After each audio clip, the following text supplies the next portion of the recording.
यह कहानी है दो मेढकों की।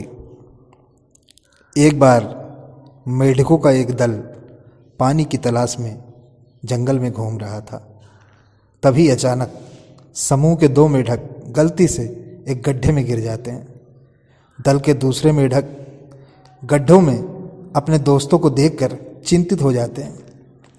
गड्ढा इतना गहरा था, यह देखकर उन्होंने दोनों मेढकों से कहा कि गड्ढे से बचना नामुमकिन है, इसलिए प्रयास करना बेकार है और कोशिश करने से कोई फ़ायदा नहीं होने वाला।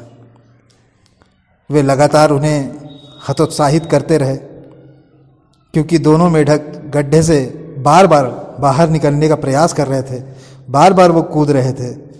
वो दोनों जितनी भी कोशिश करते मगर उनको सफलता प्राप्त नहीं होती। जल्द ही दोनों मेढकों में से एक मेढक को यह विश्वास हो गया कि अब हम इस गड्ढे से बाहर नहीं निकल पाएंगे। बेचारा वह इसी चिंता में अपने प्राण त्याग देता है।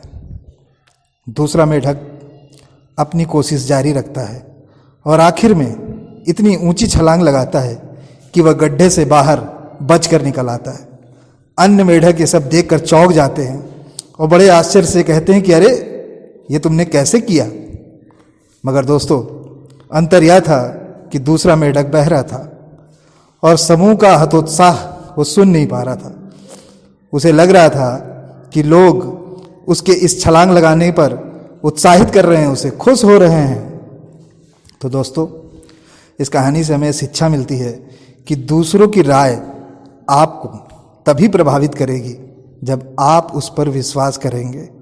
बेहतरी इसी में है कि आप खुद पर विश्वास करें, सफलता आपके कदम चूमेगी। धन्यवाद।